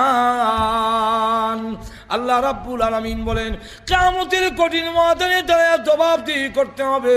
এই কারণে যেই মানুষটা গুনার কাম থেকে বাঁচাবার জন্য আমি আল্লাহকে ডরায়া গুনার কাম থেকে ফিরে আসে, আমি আল্লাহও ঘোষণা দিলাম তার জন্য আমার জান্নাত তৈরি করে রেখে দিয়েছি। মানুষ গুনার কাম থেকে বাচ্চা থাকা এটা তার কোনো নিজের ক্ষমতা নয়, এটা আল্লাহর রহমত, আল্লাহর দয়া। সুতরাং যারা গুনার কাম থেকে বাঁচতে পারে, সুদ খায় না, ঘুষ খায় না, জিনার দিকে যায় না, মদ খায় না, তার এটা আত্মগরিমা না কইরা বরং আল্লাহর শুকর আদায় করার দরকার যে আল্লাহ তোমার রহমত আমার প্রতি হইছে, এই কারণে আমি গুনার কাম থেকে বাঁচতাম পারছি। এই কথাটা বোঝাবার জন্য ইউসুফ আলাইহিস সালাতু ওয়াস সালাম কথা বললেন। যাই হোক, সময় কম, আলোচনা অনেক বেশি। এখন আসুন তো, হযরত ইউসুফ আলাইহিস সালাতু ওয়াস সালামকে বাদশা হলো যে তাকে আমার সামনে হাজির করো। বাদশারা ডাক দেখো, ইউসুফরে আমার সামনে আনো। ইউসুফ কোথায়? তাকে আমার সামনে আনো দেখি।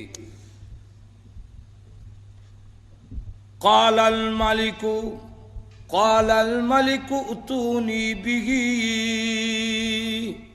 এখন বলল ঠিক আছে, তোমাকে ঘোষণা দিলাম তুমি নির্দোষ, বের হয়ে আসো। ইউসুফ আলাইহিস সালাতু ওয়াস সালাম নির্দোষ ঘোষিত হওয়ার পরে যখন বের হয়ে আসলেন বাদশার সামনে, জেলের গেটে দাঁড়ায় তিনি বললেন, তার সাথে যারা জেলের মধ্যে ছিল সকলেই বলো আল্লাহ, এই লোক কান্নার রুল পড়ে গেল যে এমন ভালো লোক জেলখানার ভিতরে জিন্দেগিতে কোনোদিন আসেনি। জেলের ভিতরে যে সমস্ত খারাপ লোক ছিল, ইউসুফ আলাইহিস সালামের সান্নিধ্য থেকে খারাপ লোকগুলো ভালো হয়ে গেছে। ইউসুফ আলাইহিস সালাতু ওয়াস সালাম তখন জেলের গেটে দাঁড়ায় কইল, এই জেলখানা হইল পৃথিবীর জিন্দা মানুষের কবরস্থান। জিন্দা মানুষের কবরস্থান, এটা হলো জিন্দা কবরস্থান। আর এটার মধ্যে দুঃখ কষ্টের জায়গা, এবং শত্রু যারা তারা আনন্দ উল্লাসের জায়গা। কথা হয়ে বের হয়ে আসলো আর বলে, আল্লাহ, বাদশার সামনে যাচ্ছি, আমি দুনিয়ার কারো করুণা চাই না, আমি তোমার কল্যাণ এবং তোমার করুণা চাই। আল্লাহ, বাদশার কোনো করুণা আমি চাই না, বরং আমি চাই তুমি আমার প্রতি কল্যাণ নাজিল করো, তুমি আমার প্রতি তোমার করুণা দয়া নাজিল করো। বাদশার দরবারে গেল। বাদশা তখন ওনার সাথে যখন কথোপকথন শুরু করলো, কথা বলার পরে তিনি বললেন, বাদশা আরবিতে কথা বলে হযরত ইউসুফ আলাইহিস সালাম।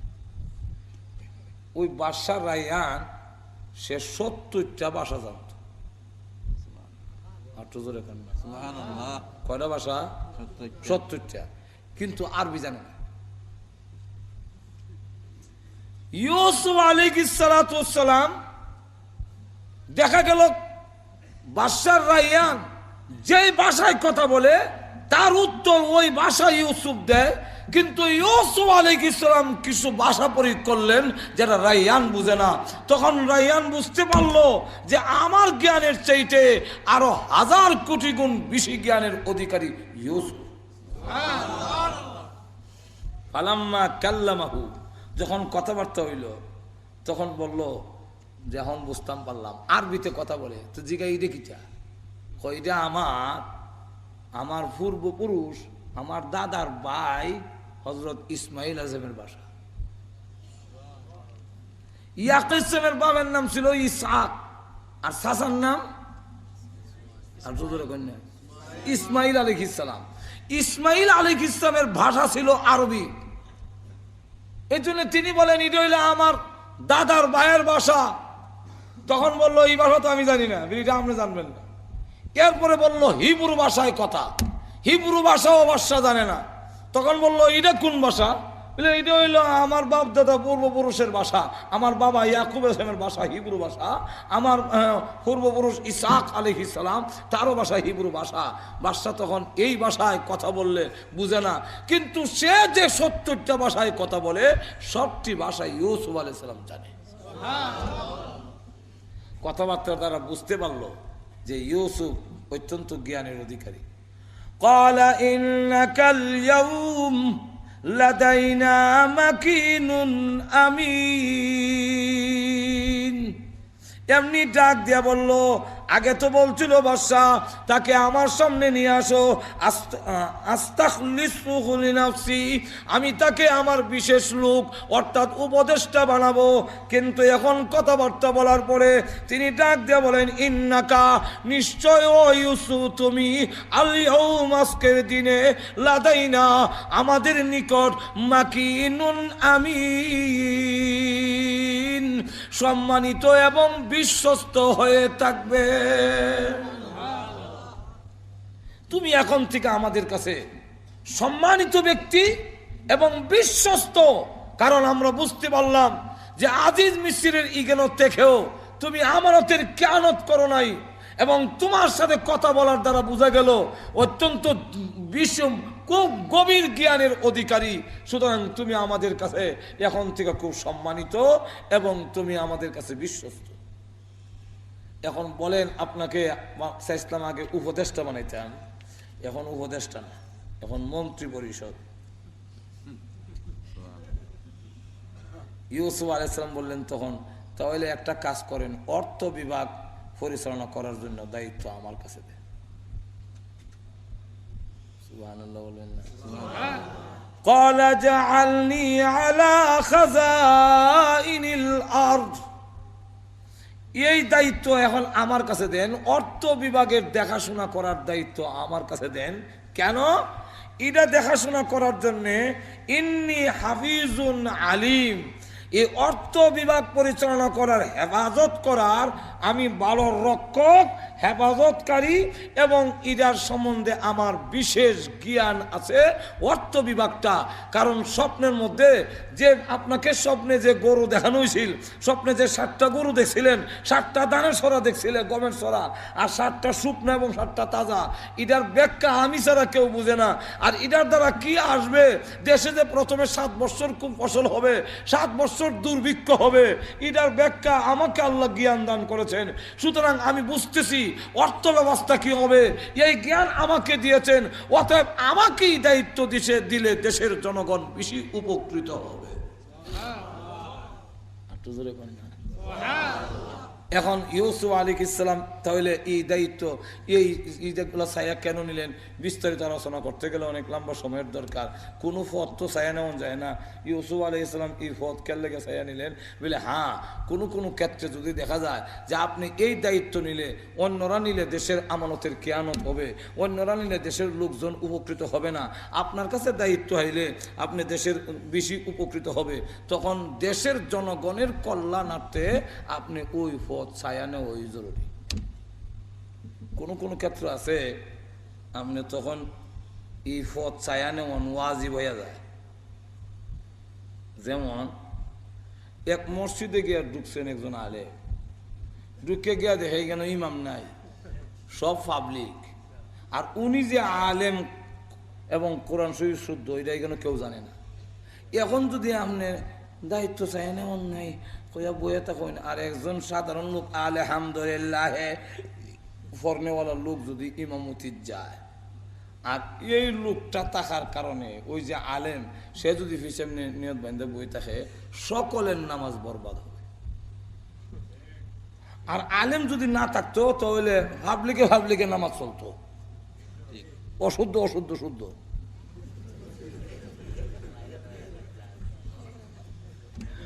অশুদ্ধ মিললা শুদ্ধ হয়ে যায়। শুদ্ধ হয়ে যায় বলতে ওগুলো শুদ্ধ মিল্লা যায় এক জাতের নামাজ যাও ওইটা করেছে। কিন্তু একজন যদি ভালো এইখানের লোক জাননেওয়ালা থাকে আর এই সময় না কয়, তার কারণে সকলের নামাজ বাদ যাবে। ওই তো এই সময় তার কোন ওয়াজিব ইমামতি আমি করব, আর তো জোরে কর না, আরো জোরে কর। ইউসুফ আলাইহিস সালাম বুঝতে পেরেছিলেন এই অর্থ বিভাগ যদি আমার কাছে না আসে আমানতের খেয়ানত হবে, আর আমানতের খেয়ানত যদি হয় দেশের জনগণ এর বুক করবে, দেশের জনগণের উপরে বিপদ আসবে।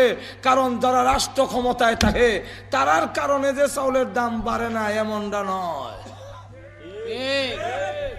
আর তো জোরে কর না।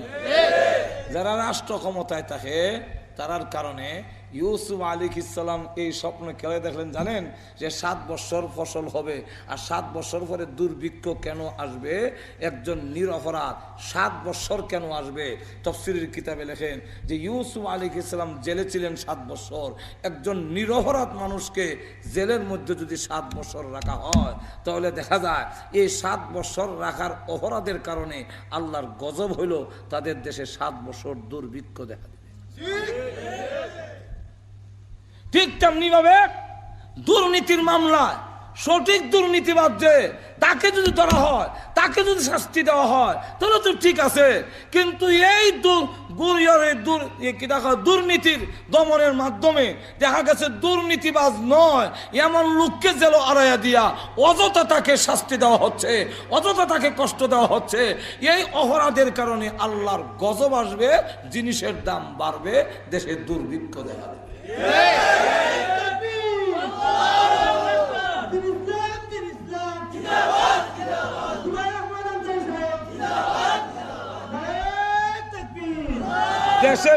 দেশের জনগণের উপরে যে একটা প্রভাব পড়ে যারা রাষ্ট্র ক্ষমতায় থাকে, কইতাম না একটা ঘটনা না, আপনার অসুবিধা হইতেছে।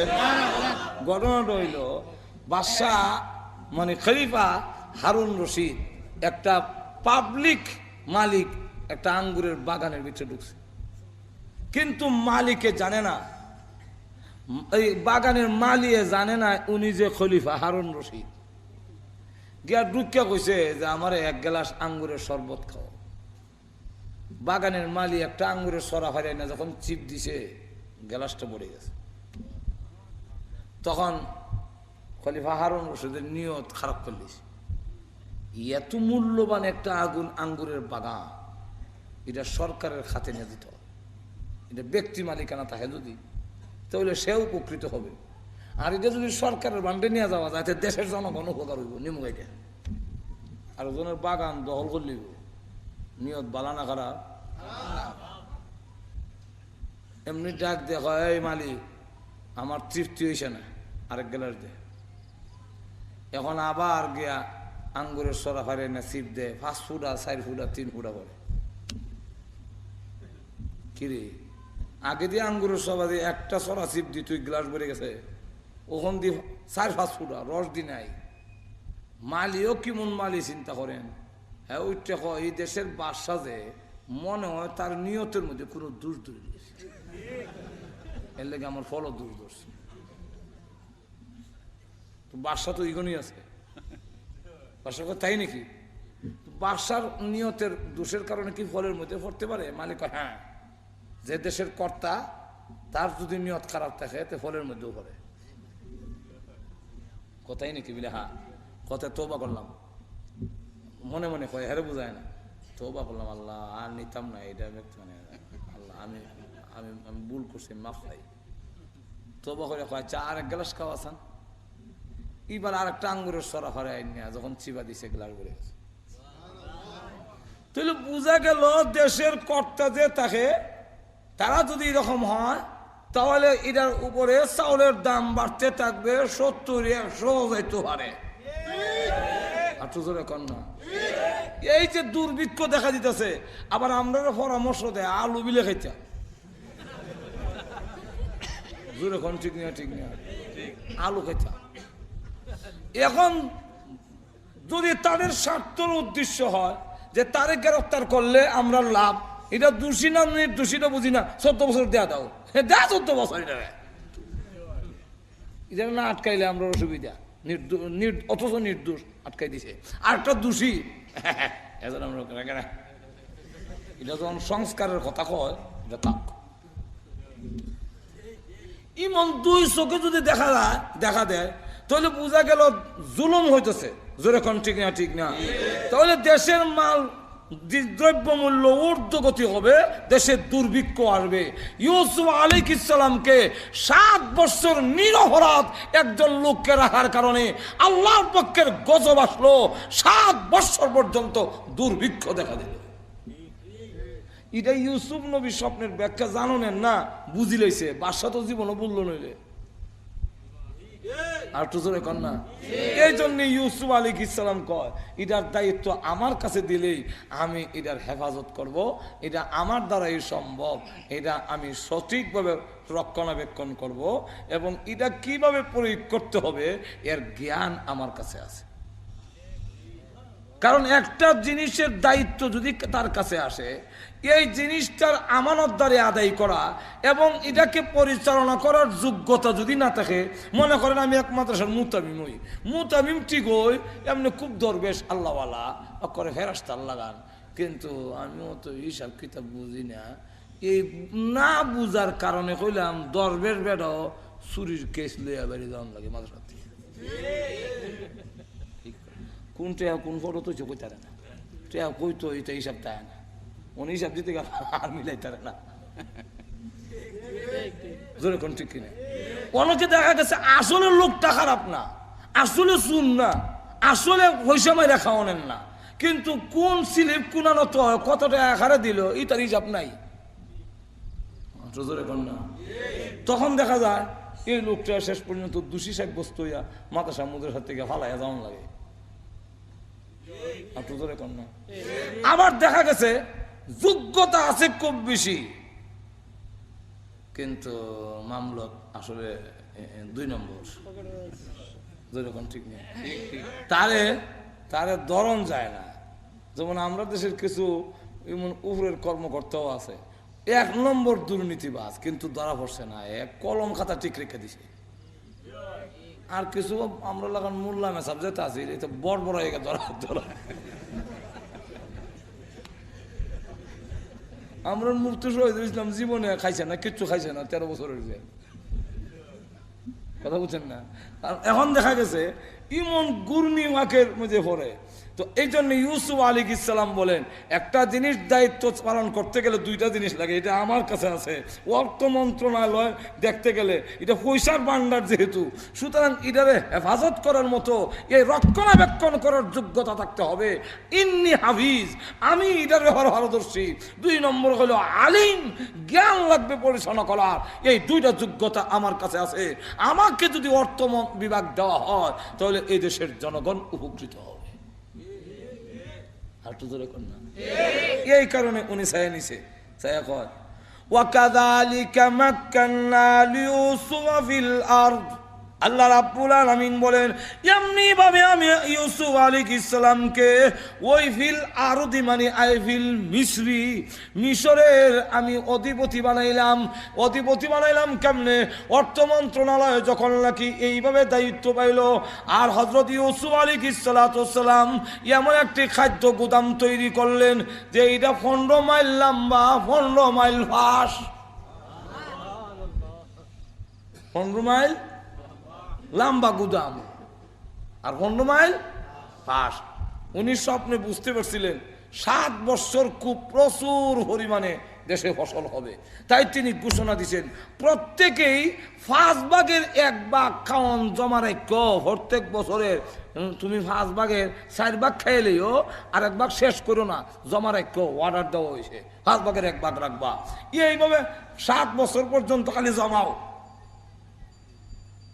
আর উনিও রাষ্ট্রীয় সম্পদ জমা করার জন্য 15 মাইল লম্বা আর 15 মাইল ফাঁস একটা গুদাম তৈরি করিয়া এর মধ্যে 5 বছরের যা কিছু ফসল হইতেছে সবগুলো যখন সংরক্ষণ করা হইলো, এমনভাবে সংরক্ষণ করা হইলো যে আবার পরবর্তীতে 7 বছর সংরক্ষণ করলো, 7 বছর আবার দুর্ভিক্ষ আসবে।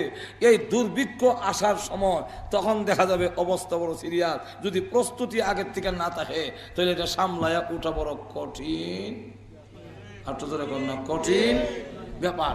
তখন করছে কি হযরত ইউসুফ আলাইহিস সালামের এই দক্ষতা, এই যোগ্যতা দেখিয়া তখন রায়হান যে বাদশা আছিল ডেকে নিয়ে কয়, দেশ আমি চালানির থেকে আপনি চালানির যোগ্যতা বেশি, সুতরাং শুধু অর্থ বিভাগ না পুরা দেশের দায়িত্ব আপনারে দিলে এলাম।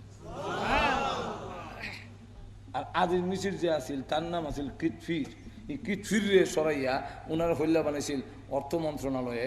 এরপরে হইলো শুধু অর্থ মন্ত্রণালয় নয়, আমারে আপনি খালি খাওয়ানো দেন, খরচ দেন, আর পুরা দেশের দায়িত্ব আপনি নিয়ে। ইউসুফ আসলাম কত হইলে কালমাটা করে লাও, দাওয়াত দিছে পরে সে কালমা করে মুসলমান হয়ে গেছে। এখন ইউসুফ আলাইহিস সালাম সবগুলো জমা করলেন 7 বছর জমা করে। এখন দেখা গেল পরবর্তীতে 7 বছর যখন দুর্ভিক্ষ দেখা দেওয়ার পরে ঘোষণা দিল এই রেশন সিস্টেম সর্বপ্রথম ইউসুফ আলাইহিস সালাম আবিষ্কার করলেন। তিনি বললেন যে হ্যাঁ, মাল চাবান দেওয়া হবে পয়সার বিনিময়। এখন হইলে 1 বছর পয়সার বিনিময় নিছে, এখন আর পয়সা নাই।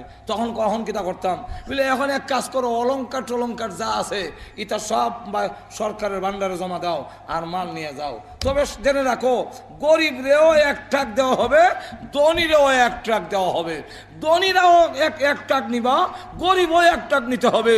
খুব প্রভাবশালী নেতা তুমি, কমিউনিটি নেতা, তুমিও 1 ট্রাক, এই দেশের গরিব যে সেও 1 ট্রাক, এর থেকে 2 ট্রাক কাউকে দেওয়া হবে না, কারণ এখানে বেইনসাফি করা হবে না। এমনকি স্বয়ং বাদশাদের রায়হান, তাকেও তিনি দুপুরে শুধু 1 বেলা খাওয়ান দিতেন, রাত উপবাস রাখতেন। ইউসুফ আলাইহিস সালাম নিজেও ক্ষুধার্ত থাকতেন, অথচ খাওয়ান জমা আছে। কেন? গরিবের দরদ যেন ভুলে না যায়। আর তো জোরে কন্যা। এইভাবে 2য় বৎসর খাদ্য দেওয়া হইল। প্রথম বৎসর টাকার বিনিময়, টাকা যখন শেষ হয়ে গেছি তখন খাদ্য দেওয়া হবে। কিসের বিনিময়? যে এই জেওর অলঙ্কার হাতে যা আছে, হীরামণি মুক্তা, সরকারের ফান্ডে জমা দাও, খাওয়ান নেও। দিল জেওর। 2 বছর গেল। 3 বছরের দুর্ভিক্ষ, 1 বছরই জানান যায় না। 1 বছর তো দুর্ভিক্ষ আমরা যাই উঠতাম পারি না, আর যদি 3 বছর হয়, এখন না। এখন দেখা গেল 2য় বৎসর গেল, অলঙ্কার হাতে দিয়েও শেষ। 3য় বৎসরের অভাবটা কেমনে কাটায় উঠবে? তখন তারা কইল যে আমরা মানে গৃহপালিত যত জানোয়ার আছে এটা সরকারের ভান্ডারে জমা দিতে লাগলো, আর তারা খাওয়ান নিল। তো ক বছর গেল? 3 বছর। 4 নম্বর বছরে অহন তো আর গরু ছাগলও নাই, অহন কিতা দিব আর খাওয়ান আনতাম। তখন ঘোষণা দিল যে প্রত্যেকের গুলাম বান্দি যা আছে সরকারের ভান্ডারে জমা দাও, দিয়ে মাল দাও, নিল। ইয়ার পরে কইল যে তারা নাকি ক বছর গেল? 4 বছর। 5 বছর সময় কওয়া হইল যে তোমরা আওলাদ সন্তান সব সরকারের কাছে জমা দাও, জমা দিয়া মাল নেও। এখন বাচ্চা ও দিলাইল। এরপরে কইল যে তোমরা প্রত্যেকেই, এখন পরের বছর যখন আবার সময় হইল তখন ঘোষণা দিল যে প্রত্যেকেই তোমাদের জান মাল যা আছে সরকারের কাছে সৈপাল দাও, আর তোমাদের স্থাবর অস্থাবর সমস্ত সম্পত্তি সরকারের ফান্ডে জমা দাও। দিলে দলিলপত্র জমা দিবা, দিলে পরে তোমাদের এর বিনিময় খাওয়ান দেওয়া হবে। দলিলপত্র দেওয়া হইলো। গেল 6 বছর। 7 বছরের সময় কওয়া হইলো তোমরা প্রত্যেকে সই করিয়া তোমরা নিজেরারে বিক্রি করবা সরকারের কাছে। বিক্রি করলো, ওইটা মাল দেয়। প্রত্যেকে ইউসুফ পুরা দেশের মালিক হইল, পুরা মিশরের মালিক আল্লাহ ইউসুফ নবীকে বানাইলো গরুর মালিক, গোলাম মান্দির মালিক, মানুষের মালিক, জাগা জমিনের মালিক, সব কিছুর মালিক বানাইয়া কইল আমার ইউসুফকে যেই দেশের গুলাম হিসেবে বাজারে বেছে, আমি আল্লাহ আমার নবীকে যখন গুলাম হিসেবে বাজারে বেচছিল, আমি আল্লাহ এই দেশের সকলরে তার গুলাম বানাইয়া দেখাই দিলাম আমি আল্লাহ কিতা করতাম পারি। আল্লাহ গিয়া ইউসুফ নবীর কাছে সফটওয়্যার গুলাম বানাও, সফটওয়্যার কিনো, এরা নিজেরা সই দিব, আমি বিক্রি হইলাম সরকারের কাছে। এইভাবে সব আবার আনছে, সব যখন দেওয়া হইলো বাদশাকে জিজ্ঞাসা করে, ও বাদশা এবার বলেন তো দেখি আপনি মিশরের মতামতের সম্পর্কে আপনার কি মত? তখন কয় আপনার যে মত আমার ই মত। এমনি ইউসুফ আলাইহিস সালাম ডাক দিয়ে বললেন, ও দেশবাসী, আজ থেকে তোমরা যা দুর্ভিক্ষ তো 7 বছর গেল, তোমরা যারা টাকা পয়সা জমা দিয়েছিলা, অলংকার আদি জমা দিয়েছিলা, চতুষ্পদ জানোয়ার গৃহপালিত জানোয়ার জমা দিয়েছিলে, তোমাদের গোলাম বান্দি যা জমা দিয়েছিলে সবগুলো ফেরত নাও। আর যারা নিজের সই কইরা গোলামের খাতায় নাম লেখাইয়াছিল, আমি ইউসুফ এখন থেকে ঘোষণা দিলাম তোমাদের সকলকে মুক্ত করে দেওয়া হলো। এখন কই সুবহানাল্লাহ, দেখছুন ইমন বাদশা আল্লাহর জমিন নিয়ে আবার ফেরত দিলা। আল্লাহ গুলাম বানাইয়া আমার ইউসুফরে যখন বাজারে বেচছিলে গুলাম বানাইয়া তোরারও বানাইলাম, বানাইয়া আবার ছেড়ে দিলাম।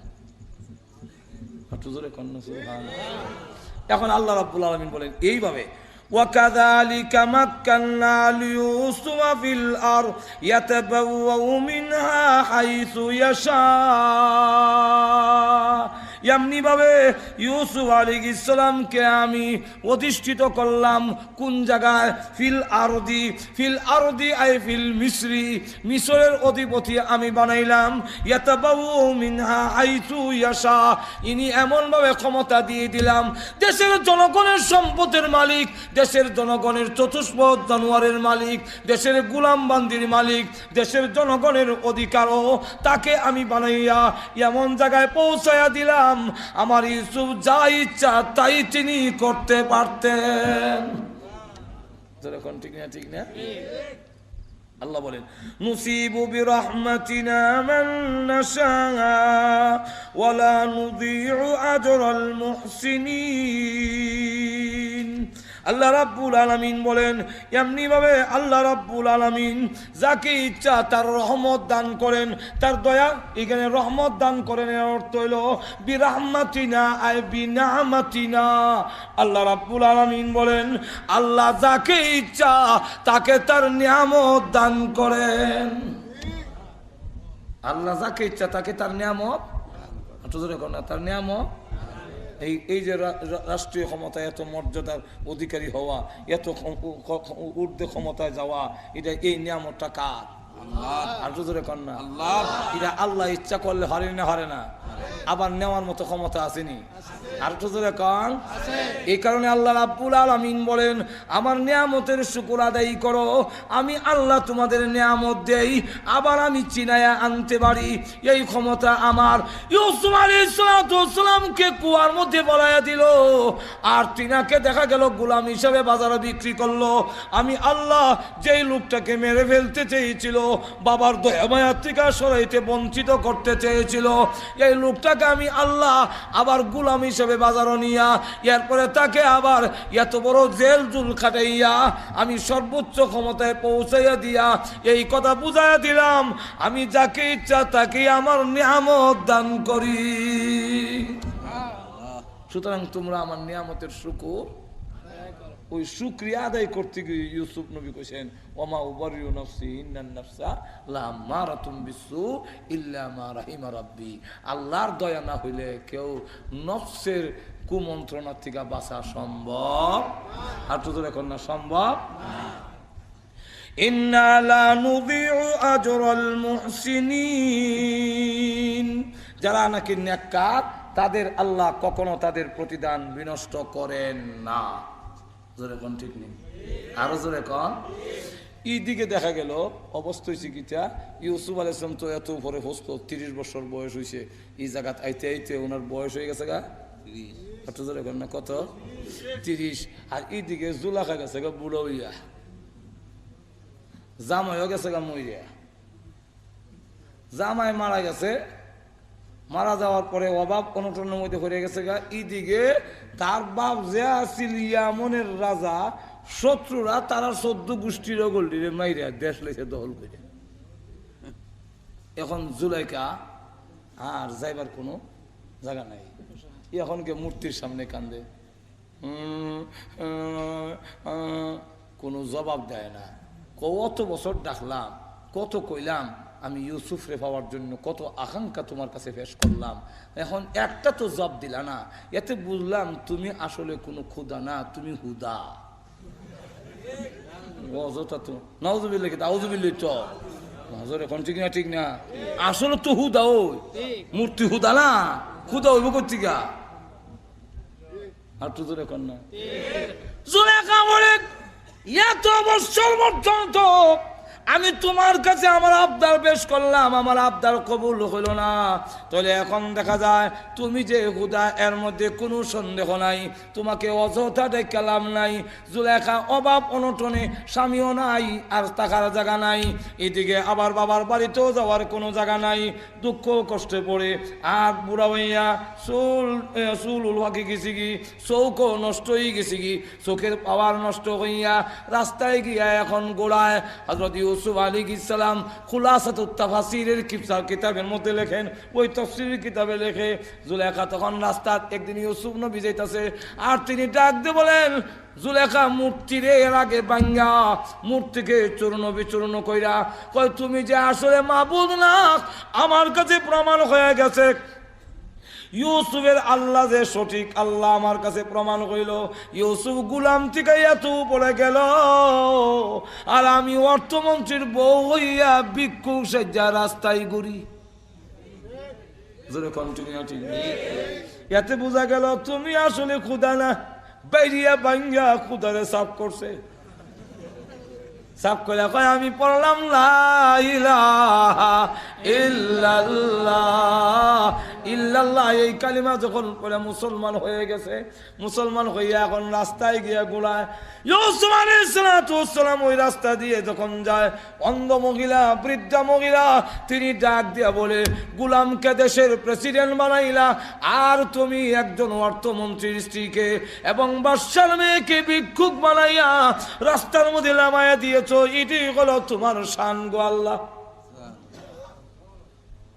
এমনি ইউসুফ আসলাম থেকে এই বুড়া বিধি, বৃদ্ধা বিধিকে উনার জুলেখা, ওনার নাম মানুষ তো আর জানে না জুলেখা যে ইউসুফ আসলাম চিনে, চিনুন যে তো হুজুর এই মহিলা জুলেখা, এটা আগের অর্থমন্ত্রীর বউ আছে। ইতই যারা আল্লাহ সৎ পথে থাকে, একটা কথা জানেন, বহু আলোচনা এখানে আছে, সৎ পথে যারা থাকে, সে যদিও অভাব অনটনে কষ্ট করে টিক্কা যাইতে পারে, সুদ খায় না, ঘুষ খায় না, আল্লাহ তার আওলাদরে উপরে তুলে দেয়। আর যে সুদে ঘুষে খাইয়া চায় বড় হয়ে যায়, মার্কেট বানাই দিত, তার আওলাদরা জুয়া খেললে উড়ায়। জোরে কোন ঠিক, আরো জোরে কোন ঠিক নেই।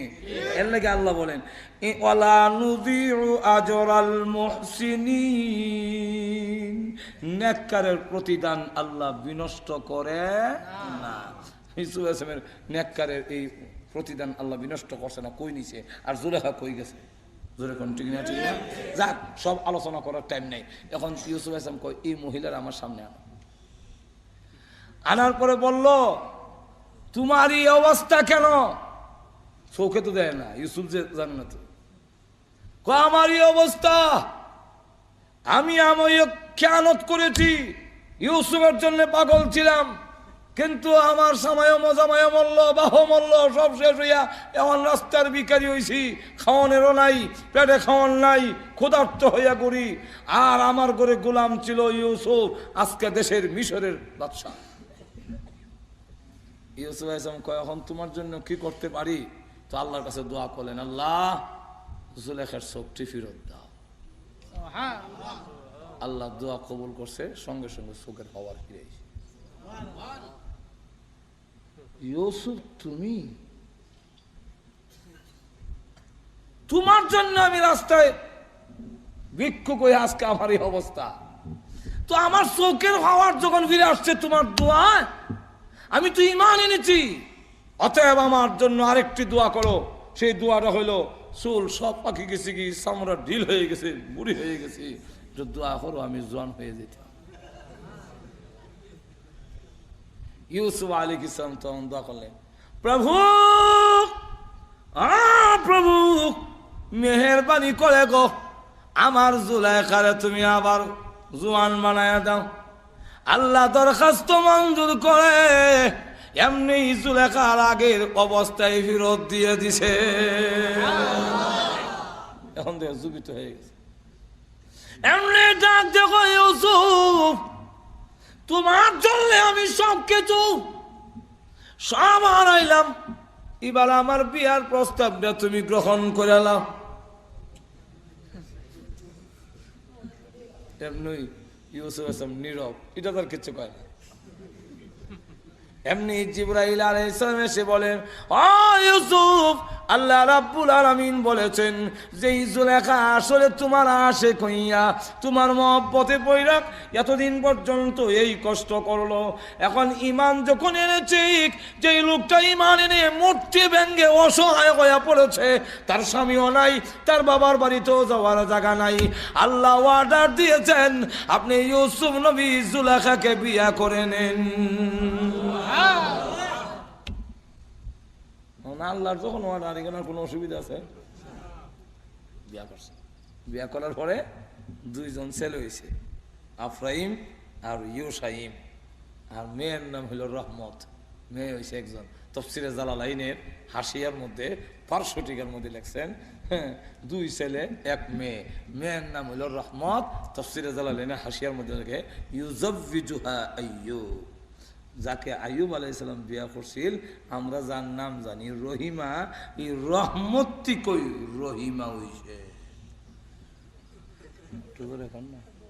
আরো জোরে কর না, আমরা কই না নি বিবি রহিমা যে আইয়ুব আলাইহিস সালামের সাথে আছিল, কিরা সমাজে ওগুলো ভালাই গেছিল, এক মহিলা আছিল না নি রহিমা নামে, আসলে রহমত নামে, রহমত মহিলার নাম, কিন্তু এটারই আমরা রহমত এটা কিছু বদলাই ফেললে রহিমা হইছে। মুসার রব যদি পরিবর্তন হইতে হইতে আপনারা দেশ মসুই হইতে পারে। যেরকম ঠিক না, ঠিক নেই। যাক, আর বেশি লম্বা চড়া করে লাভ নাই। হযরত মাওলানা মুফতি বশির আহমদ সাহেব উনিও আছেন। আমি যদি আবার বেশি লম্বা করি তখন মনে আছে মাইক আর টাইম ছাড়তো না, আর আমরা দাওয়াত না দিলে কিতা আসছিল। যেরকম ঠিক না, ঠিক না, শেষ করে বলে তাই দিয়ে মাইক ছাড়ে না, যেরকম ঠিক না। এরপরে শেষের একটা কইয়ালাই না, কইতাম না, যখন শেষের একটা আমার তো 57 নম্বর পর্যন্ত আয়াত দিছে, শেষ আয়াতটা কইয়া লই, ওয়ালা আজরুল আখিরাতি খায়রুন লিল্লাযিনা আমানু ওয়া কানু ইয়াত্তাকুন। ওয়ালা আজরুল আখিরাতে, আর আখিরাতের যে প্রতিদান পুরস্কার আল্লাহ রাব্বুল আলামিন বলেন খায়রুন, এটাই তাদের উত্তম, লিল্লাযিনা, কাদের জন্য উত্তম, লিল্লাযিনা আমানু, যারা ঈমান এনেছে, ওয়া কানু ইয়াত্তাকুন, আর যাবতীয় গুনাহ কাম থেকে যারা বেঁচে থাকে, যাবতীয় গুনার কাম থেকে যারা বেঁচে থাকবে এবং আখিরাতের প্রতি ঈমান আনবে, আখিরাতের পুরস্কারটাই হলো সবচেয়ে উত্তম। আশ্চর্য কন্যা খেয়াল লাগে উত্তম, এটার ব্যাখ্যা দেওয়ার টাইম নাই, ওনারে আনিলাম, আমিও শেষ করিলাই। এর কারণ হইল নাইলে আরো অনেক লাম বই যাব গিয়া, কথা অনেক আছে। উত্তম কেমনে এগুলা বোঝানোর দরকার। ওয়ালা আজরুল আখিরাতি খায়রুন লিল্লাযিনা আমানু ওয়া কানু ইয়াত্তাকুন। আল্লাহ রাব্বুল আলামিন বলেন, আর আখিরাতের যে প্রতিদান, সেই প্রতিদানটাই হলো শ্রেষ্ঠ, উৎকৃষ্ট, উত্তম তাদের জন্যে যারা ঈমান আনবে। এর কারণ আখিরাতের পুরস্কার কোনো কাফেরকে দেওয়া হবে আর তোদের এখন না দেওয়া হবে না। এই জন্যে কোন বুশ, টনি ব্লেয়ার, তারপরে বিল ক্লিনটন, নমরুদ, সাদ্দাত, ফেরাউন, আবু জাহেল, আবু লাহাব, কোন কাফেরকে পরকালের পুরস্কার দেওয়া হবে না। যেরকম ঠিক না ঠিক না? এই কারণে আল্লাহ রাব্বুল আলামিন আমাদের সকলকে তৌফিক দান করুন। আখিরাতের পুরস্কার আল্লাহ আমাদের সকলকে। হ্যাঁ, মুফতি সাহেব আইসুন না হলো আনিলেন, আমি সারা দিলে তো আবার আমার সারবার আগে লাগাল না হইলে তো আবার দেবুকে ছুটিয়া জোরে কন্টিনিউ ঠিক না। এই জন্য ভাইরা আমার লক্ষ্য করে দেখুন, আল্লাহ রাব্বুল আলামিন বলেন ওয়ালাল আখিরাতু খায়রুল লাকা মিনাল উলা ওয়ালা আজরুল আখিরাতি খায়রুল লিল্লাযিনা আমানু ওয়া কানু ইয়াত্তাকুন। আল্লাহ রাব্বুল আলামিন বলেন আখিরাতের পুরস্কার উত্তম কাদের জন্য? যারা ঈমান আনবে। কারণ ঈমান যদি না আনে কোন কাফেরকে, এমনকি নবীর বাবাও যদি হয়, জান্নাতের পুরস্কার দেওয়া হবে না।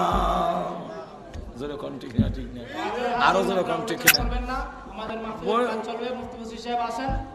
বসেন বসেন না, দোয়া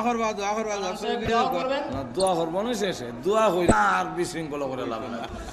পেতে হইলে তার পূর্ব শর্ত হইল ইমানদার হইতে হবে। আল্লাহ বলেন লিল্লাযিনা আমানু, যারা ঈমান এনেছে। 2 নম্বর শর্ত দিয়েছেন ওয়া কানু ইয়াত্তাক, যারা গুনার কাম থেকে বেঁচে থাকবে, গুনার কাম থেকে যারা বেঁচে থাকবে। এই 2টা শর্ত যারা পালন করবে তাদের জন্য হলো উত্তম। উত্তম কেন? দুনিয়ার জীবনে যা কিছু পেয়েছে এইগুলা তো ভোগ বিলাস করার জন্য স্বাস্থ্য নাই, তার সময় নাই, তৌফিক নাই। কিন্তু আল্লাহ রাব্বুল আলামিন পরকালের যে পুরস্কার দিবেন এটা বুক করার জন্য তাকে স্বাস্থ্য দেওয়া হবে, সময় দেওয়া হবে। সময় স্বাস্থ্য দিয়া বলা হবে বান্দারে আর জীবনে কোনোদিন তোমার কাছে মরণ যাবে না, তোমাদের কাছে আর জীবনে কোনোদিন মরণ যাবে না। আচ্ছা কি